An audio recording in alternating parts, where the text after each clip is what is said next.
Dear all, Chandrabhan प्रसाद once again और दलित note power पर आपका स्वागत है। एल्डरली दलित्स के साथ हमारा वार्तालाप जारी रहेगा, पर बीच बीच में कुछ नए डेवलपमेंट्स हो जाते हैं, इसलिए आपको थोड़ा और इंतज़ार करना पड़ेगा। हाल की घटना है जेएनयू यानी जवाहरलाल नेहरू यूनिवर्सिटी, जहां से मैंने खुद भी पढ़ाई की है। जेएनयू में दलित ओबीसी आदिवासी छात्रों का एक संगठन है जिसको बोलते हैं बाप्सा। इस संगठन में की एक पदाधिकारी मिस आर्या हैं, जिन्होंने जो जनरल सेक्रेटरी हैं जवाहरलाल नेहरू छात्र संघ की, उन्होंने एक नारा लगाया था कैंपस के भीतर, तिलक तराजू और तलवार इनको मारो जूते चार। तिलक का मतलब बनिया ब्राह्मण, तराजू का मतलब बनिया और तलवार का मतलब क्षत्रिय। इस स्लोगन में बहुत सारे दलितों को एक रोमांच प्राप्त हो सकता है और हमेशा इस तरह के स्लोगन रोमांच पैदा करते रहे हैं। पर इसकी थोड़ा छात्रों के संगठन की थोड़ा पृष्ठभूमि देख लें। संगठन का नाम है बिरसा मुंडा अंबेडकर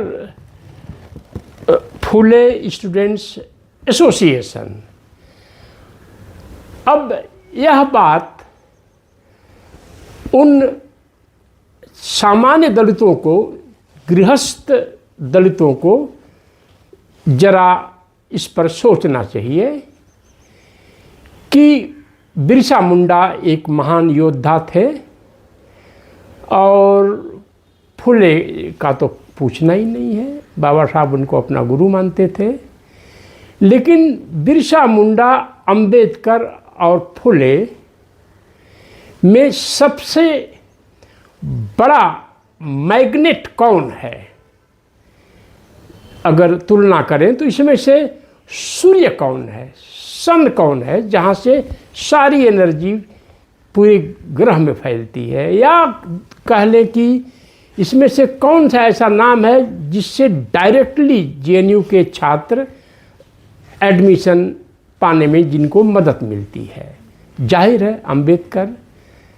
तो जब दलित, ओबीसी और आदिवासी छात्रों ने यह संगठन बनाया कुछ साल पहले, तो यह पहले ही मान लिए कि जब तक आदिवासियों का एक आइकन हम इसमें नहीं जोड़ेंगे तो आदिवासी स्टूडेंट्स नहीं आएंगे, और अगर फुले का नाम इसमें नहीं डालते हैं तो ओबीसी स्टूडेंट्स इसमें नहीं शामिल होंगे। तो अंबेडकर का होना तो ज़रूरी ही है। तो क्या अंबेडकर का नाम पर्याप्त नहीं है एक स्टूडेंट बॉडी बनाने के लिए?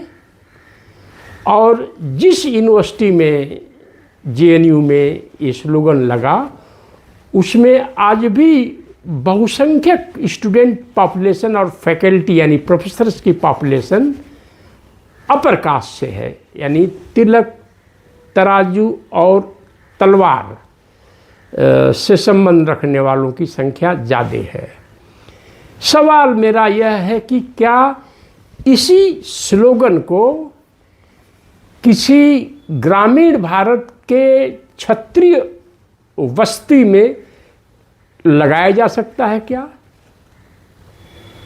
मेरे कहने का मतलब यह है कि यह स्लोगन केवल तिलक, तराजू और तलवार जैसी जातियों के बीच में लगाया जा सकता है, क्योंकि सबको इस बात का अंदाज़ा है कि शायद ये फिजिकल वायलेंस नहीं करेंगे।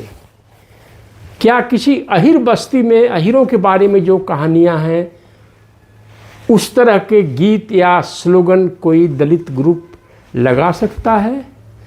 पर ये स्लोगन जेएनयू में लगाकर आप हट गए, पर दलित तो रहते हैं गांव-गांव में, जहाँ ठाकुर भी हैं, जहाँ ब्राह्मण भी हैं। खैर बनिया तो कोई फिजिकल थ्रेट नहीं पोज करते हैं। तो फिर इस तरह के स्लोगन लोग क्यों लगाते हैं? ये स्लोगन शायद पहली बार 1991 में रायबरेली की एक जनसभा में लगा, शायद बामसेफ की जनसभा रही होगी या बीएसपी की जनसभा रही होगी।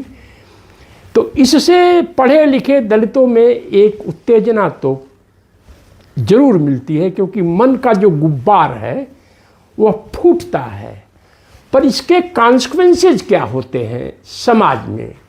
अभी कुछ दिन पहले एक दलित ग्रुप ने तमाम टीवी एंकर्स की जातियों को लिख करके ये सवाल पूछा था कि क्या यह ब्राह्मण देश है, क्या ब्राह्मण ही एंकर रहेंगे, दलित नहीं रहेंगे? तो फिर प्राइवेट सेक्टर में बात है दलितों को जाने के लिए, तो क्या जहां हमें जाना है, जुडिशरी में जाना है, प्राइवेट सेक्टर में जाना है, आर्मी में जाना है, ट्रेड और कॉमर्स में जाना है, जहाँ पर तिलक तराजू और तलवार वाली जातियों का बाहुल्य है, तो फिर हम वहाँ जाना भी चाहेंगे और उनको जूते भी मारना चाहेंगे। तो इसके कॉन्सिक्वेंसेज क्या हैं? तो मैं इस निष्कर्ष पर पहुँचा हूँ, और मैं इस पर गलत भी हो सकता हूँ, पर मैं एक आम दलित गृहस्थ की नज़रों से यह एनालिसिस कर रहा हूँ। दलितों में भी एक मौज परस्त तबका पैदा हुआ है। यह 40 साल पहले भी था और आज भी है, जिसको कोई चीज़ कहने में उसको मन में शांति मिलती है, एक तरह का आनंद मिलता है कि मैंने ठाकुर साहब को, मैंने पंडित जी को सरेआम गाली दिया है। एक तरह का अंदर में एक आनंद का एहसास होता है। इसके कॉन्सिक्वेंसेस क्या हैं? जब दलित ग्रुप से की तरह से एक स्लोगन आया था, ब्राह्मण बनिया ठाकुर छोड़ बाकी सब DS4। DS4 क्या है? दलित शोषित संघर्ष समिति। तो क्या OBC और अल्पसंख्यक दलितों की ही तरह से शोषित हैं? क्या यादव या लोध या गुर्जर, क्या किसी गुर्जर की बारात में गुर्जर दूल्हा घोड़ी पर चढ़ा है तो उस पर हमले हुए हैं? क्या यादव दूल्हे पर, घोड़ी पर अगर वो चढ़ा है तो हमले हुए हैं? क्या किसी यादव, कुर्मी, लोध, गुज्जर को छुआछूत का सामना करना पड़ा है? बाबा साहब को अगर आप मानते हैं तो बाबा साहब ने बार बार ये कहा है कि हमें आर्थिक सवाल से ज़्यादा सामाजिक सवाल हमें क्रश करते हैं, हमें तोड़ते हैं, हमारे मनोबल को तोड़ देते हैं, और वह जाति व्यवस्था है, उसमें भी छुआछूत। तो जब DS4 का यह स्लोगन आया कि ये सारे लोग ब्राह्मण बनिया ठाकुर छोड़ सारे लोग DS4, तो यह DS4 का यह सोचना गलत था, सही नहीं था।